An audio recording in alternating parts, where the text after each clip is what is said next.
Hello दोस्तों, आज हम फिर एक नई वीडियो लेकर के आए हैं। जैसा कि आप लोगों ने इस थंबनेल पर लिखा हुआ देखा होगा कि 10 जगहों पर चुप रहो, जीवन बदल जाएगा। उसी पर बात करने वाले हैं आज हम। आज की हमारी वीडियो इन 10 बातों पर होगी जिनके बारे में आपको विस्तार से बताया जाएगा। इससे पहले दोस्तों, आप हमारे चैनल हिंदी कहानियाँ पर पहली बार आए हैं, नए दर्शक नए मेहमान बनकर आए हैं, तो हमारे चैनल को कृपया सब्सक्राइब जरूर कर लीजिए और हमारी वीडियो अच्छी लगे तो हमारी वीडियो को लाइक भी कर दीजिए। चलिए अब हम वीडियो को शुरू करते हैं। वीडियो कुछ इस प्रकार से है कि इन 10 जगहों पर चुप रहो, जीवन बदल जाएगा। तो सबसे पहली बात यह है कि लड़ाई झगड़े वाली जगह पर आपको नहीं जाना है। यदि किसी स्थान पर झगड़ा हो रहा है और आपको उससे कोई संबंध नहीं है, तो आपको उसके बीच में कोई हस्तक्षेप गलती से भी नहीं करना चाहिए। लड़ाई वाली जगह पर अगर आप पहुंच गए हैं तो उस जगह पर आपको बोलना भी नहीं है, जिससे कि आपको किसी भी प्रकार का कोई लेना देना नहीं है, तो उसमें आपको बोलने की कोई ज़रूरत नहीं है। अगर आपने गलती से भी उन लोगों के बीच में ज़रा सा भी हस्तक्षेप कर दिया तो आगे चलकर आपके ऊपर बहुत बड़ी मुसीबत आ सकती है। इसीलिए झगड़े वाले स्थान पर मौन रहना ही सबसे अच्छा होता है। नंबर 2, जहां लोग अपनी तारीफ खुद ही कर रहे हों। अगर किसी स्थान पर लोग खुद ही तारीफ कर रहे हों तो वैसे स्थान पर हमेशा खामोश ही रहना अच्छा होता है। ऐसे स्थान पर हमेशा खामोश ही रहें। साथ ही यदि किसी स्थान पर सभी लोग अलग अलग अहंकार दिखा रहे हों तो वहाँ पर आपको बिल्कुल खामोश बैठना चाहिए। ऐसी जगह पर बोलने वाले व्यक्ति को अपमान मिलता है। इसके अलावा वे लोग आपको नीचा दिखाने की भी कोशिश करेंगे। इसलिए एक बुद्धिमान व्यक्ति को ऐसे स्थान पर हमेशा चुप ही रहना चाहिए। नंबर 3, जब कोई किसी और की बुराई कर रहा हो। जब कोई आदमी आपके सामने किसी तीसरे आदमी की बुराई कर रहा हो तो उस समय आपको बस चुप रहकर सुनना चाहिए और अपनी राय व्यक्त नहीं करनी चाहिए, क्योंकि जो आज आपके सामने किसी तीसरे की बुराई कर रहा है वह कल किसी और के सामने आपकी बुराई भी कर सकता है यदि आपने कुछ कहा तो। इसलिए बेहतर यही होगा कि आप ऐसे स्थान पर रुके नहीं ना जहां किसी की बुराई की जा रही हो। नंबर 4, जब आपके पास अधूरी जानकारी हो। अधूरी जानकारी बहुत ही खतरनाक होती है। यदि आपको किसी घटना या किसी विषय पर अधूरी जानकारी है तो तब आपके लिए चुप रहना ही अच्छा है, यही उत्तम उपाय है, क्योंकि अधूरा ज्ञान बड़ा घातक होता है। यह आपको हंसी का पात्र भी बना सकता है या किसी मुसीबत में भी डाल सकता है, या फिर आपके दिए गए अधूरे ज्ञान से दूसरों को हानि भी हो सकती है। इसलिए आपको किसी दूसरे को सलाह देने या ज्ञान देना नहीं चाहिए जब तक कि उस चीज़ के बारे में आपको पूरी जानकारी ना हो। नंबर 5, जब आपके सामने वाले व्यक्ति आपकी भावना ना समझ रहे हों। जब आपको यह ज्ञान हो जाए कि सामने वाला व्यक्ति ना तो आपकी भावना का सम्मान कर रहा है और ना ही आपकी बात को समझ रहा है, तो ऐसी स्थिति में आपको स्वयं शांत और चुप हो जाना चाहिए, क्योंकि ऐसे लोगों को आपकी भावना या दुख से कोई मतलब नहीं होता है।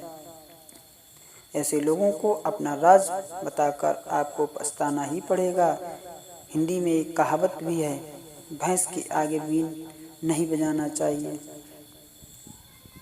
इस समय आपको इस कहावत पर और गौर करना चाहिए, ताकि ना तो आपकी एनर्जी वेस्ट हो और ना ही आपको बेवकूफ़ समझा जाए। नंबर 6, जब कोई इंसान अपना दुख व्यक्त कर रहा हो। यदि कोई इंसान अपने दुख या परेशानी के बारे में आपको बता रहा हो तो इसका मतलब यह है कि आप पर भरोसा करता है और आपको अपना समझ रहा है।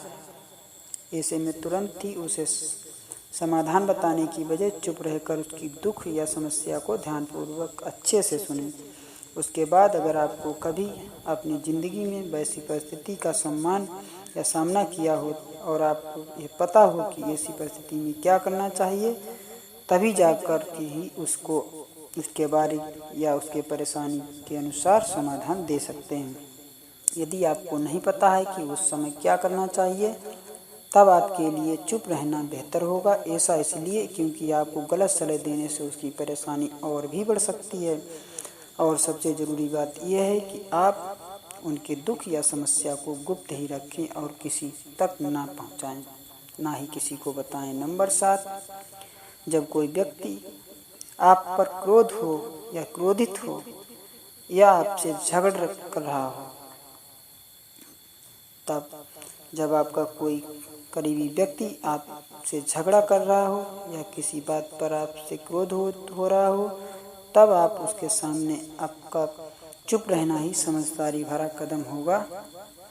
क्योंकि जब व्यक्ति गुस्सा कर रहा होता है तब उसका अपने मन पर नियंत्रण नहीं होता है। ऐसी परिस्थिति में उसके क्रोध की अग्नि में अगर आप भी कूद पड़ेंगे या उससे झगड़ा करने लगेंगे, तो जो बात कल सुलझ सकती है वह और भी ज़्यादा बिगड़ती चली जाएगी। अगर आप चुप रहेंगे तो वह खुद ही मन सोचकर पछताने लगेगा उन्होंने आपके साथ क्या गलत किया है, और वह शर्मिंदा होकर खुद ही आपके पास चलकर आएगा और आपसे माफ़ी भी मांग सकता है।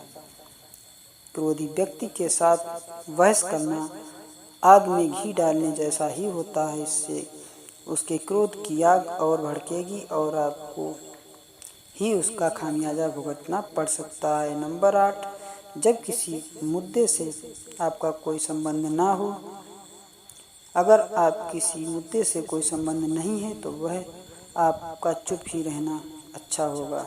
बिना किसी वजह अगर आप दूसरों के मुद्दों पर बोलेंगे तो ये आपके लिए अनिष्टकारी रहेगा। इसमें केवल और केवल आपका ही नुकसान होगा। आप तब तक चुप रहें जब तक आपको उस मुद्दे को लेकर कुछ पूछा ना जाए। इसके अलावा अगर आपको उस मुद्दे के बारे में कोई स्पष्ट जानकारी नहीं है तो तब भी आप चुप ही रहें। नंबर 9, जब आप चिल्लाए बिना बात ना कर पाते हों, ऐसी स्थिति में आपको नहीं बोलना चाहिए, चुप ही रहना चाहिए। लेकिन ऊंची आवाज़ में बात करना सामने वाले के मन में गलत असर डाल सकता है। चिल्लाकर बात करने से सामने वाले को हमारी बातें अप्रासंगिक लगने लगती हैं और उसे लगता है कि हम अपनी बातों को ज़बरदस्ती मनवाने की कोशिश कर रहे हैं। यही अनचाहे नतीजे का कारण बनता है। इसीलिए हमें कभी चिल्लाकर या ऊंची आवाज़ में बात नहीं करना चाहिए। अगर आप बिना चिल्लाए कोई बात नहीं कह सकते हैं तो वहाँ पर भी आपको चुप रहने से ही भलाई है। किसी पर चिल्लाने से आपके व्यवहार के बारे में पता चल सकता है और लोग आपसे दूर भागने लगेंगे। नंबर 10, किसी के बारे में ना तो बोलें। जो आपसे मुंह को बंद रखता है और बुद्धि से काम करता है वहाँ इंसान समझकर या समझदार होता है। बिना ज़रूरत के बोलना, बेवजह की किसी के बारे में बोलना या किसी के बीच में बोलना ये गलत होता है। कभी कभी हमारे लिए बुद्धिमानी इसी में होती है कि हम अपना मुंह गलत जगह या गलत जगह पर ना खोलें, बेवजह ना बोलें, चुप ही रहें। मुंह हमेशा सही जगह और सही अवसर देखकर ही खोलना चाहिए, वहीं पर बोलना चाहिए, अन्यथा चुप रहना ही हमारे लिए सबसे अच्छा है। तो इसी प्रकार दोस्तों, हर जगह नहीं बोलना चाहिए, जहाँ चुप रहने की जगह होती वहाँ चुप रहना ही अच्छा होता है। दोस्तों, अगर हमारी वीडियो अच्छी लगी हो तो हमारी वीडियो को लाइक और चैनल को सब्सक्राइब जरूर करें।